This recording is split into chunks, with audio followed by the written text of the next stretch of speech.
Olá, boa noite. Chegamos aqui para mais um O que eu creio. Ontem nós falhamos, né? Mas não foi por escolha nossa, não.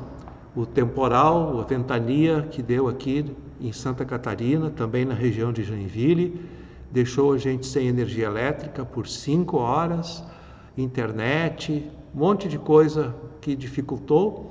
Então a gente achou melhor não fazer e deixar para fazer hoje, então, com uma qualidade melhor. E para evitar que novamente venha acontecer alguma coisa, eu estou fazendo aqui da igreja, gravando aqui à tarde, porque temos a iluminação, né? E aqui a internet está funcionando. Então, vamos fazer daqui mesmo. Por isso o cenário aqui atrás é o nosso altar, né? Uma parte aqui do altar da igreja da paróquia Evangélica Unida em Cristo aqui de Joinville, para quem não conhece, tá bom? Hoje vamos falar sobre a autoridade da Bíblia. Muitas pessoas perguntam, questionam sobre isto, né? O que significa isto, afinal de contas? E partimos da pergunta que diz: e como é que eu posso distinguir o divino do humano? Qual é a autoridade de uma passagem definida da Bíblia? A resposta: não é a Bíblia como tal, nem uma passagem específica da mesma que possui autoridade. A Bíblia dá testemunho daquele que tem autoridade. Vejamos o que Cristo diz no final do Evangelho de Mateus, capítulo 28, finalzinho. Toda a autoridade me foi dada no céu e na terra. Toda. A autoridade é de Deus, que outorga, passa, né, para o seu Filho. É um erro lermos a Bíblia como se tivesse autoridade própria, independentemente do Deus vivo. Foi um erro dos fariseus e dos escribas, na época de Jesus e antes dele também, que tiveram a Bíblia da época deles, né, a Bíblia que eles conheciam, como se fosse uma coleção de leis e de dogmas estáticos, parados. Alguma coisa como se fosse assim um compartimento estanque, no qual o Deus vivo, em realidade, não tinha vez. Os rabinos chegaram a contar as letras do Antigo Testamento, estabelecendo a letra central do mesmo, e contando, enumerando todas as letras para trás e para frente desta letra central, para que a lei ficasse matematicamente fixada de uma vez para sempre. Um rabino da Idade Média chegou a dizer que o próprio Deus, mesmo que o quisesse, não poderia mudar nenhuma letra da Bíblia. Este é um conceito mágico, ateu da Bíblia. O apóstolo Paulo falou em letra morta, tendo em vista justamente estes mestres da lei que deixavam o verdadeiro Senhor da Escritura fora de suas considerações. Fato inquietante. Este perigo continua rondando todo leitor da Bíblia, também o leitor cristão. Logo que deixarmos de procurar na Bíblia o Cristo vivo, o Salvador do homem perdido e Salvador do mundo, a Bíblia se transforma em papa de papel, cuja suposta infalibilidade será fonte de divergências infinitas, infindas e estéreis. Veja as inúmeras seitas conflitantes entre si mesmas que afirmam fundamentar-se na Bíblia e que, em geral, se fixam em certas passagens, isoladas tanto do todo da Bíblia como de seu Senhor soberano. Elas perderam o centro da Sagrada Escritura e por isso se tornam excêntricas.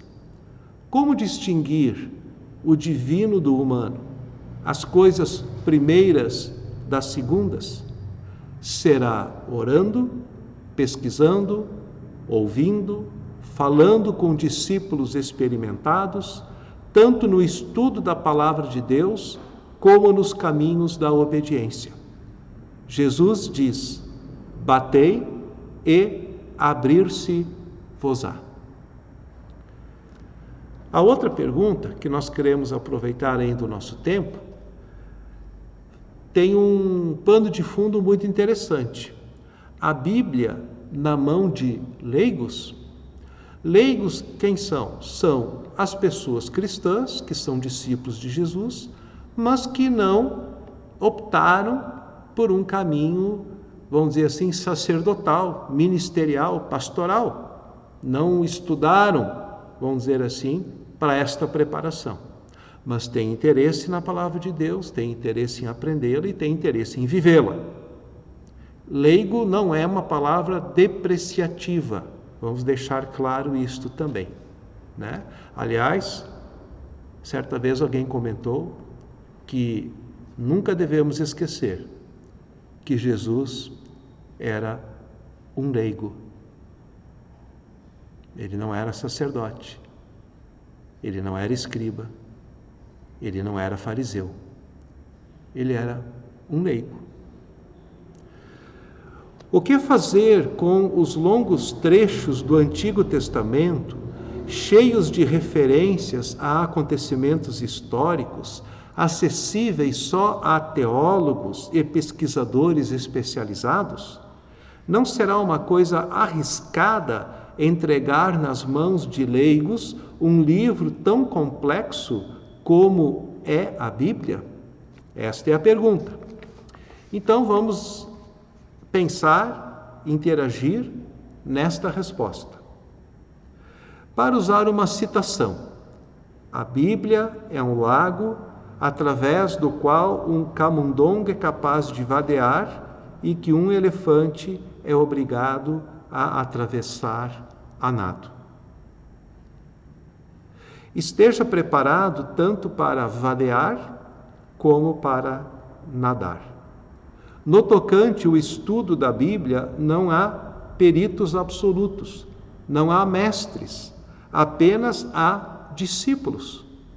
O discípulo lê e ouve o que entende e tem a necessária humildade para deixar de lado o que não entender.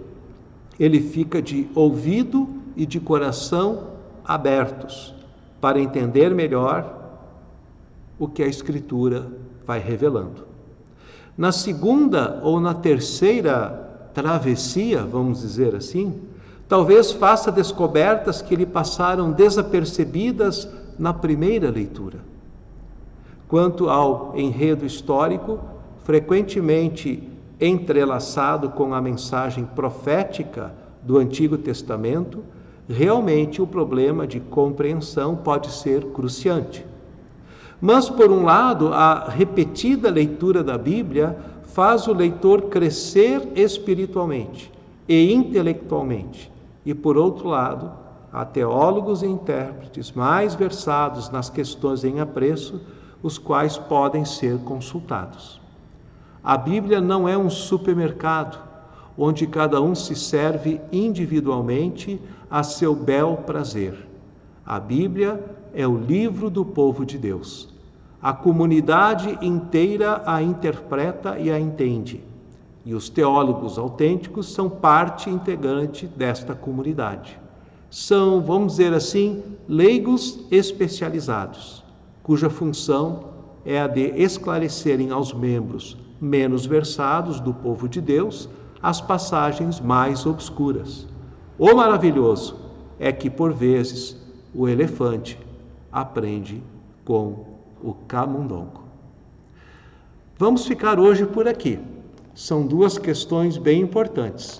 Gostaria que você pudesse refletir, pensar sobre elas, quem sabe até mudar de ideias e concepções. Obrigado pela sua companhia.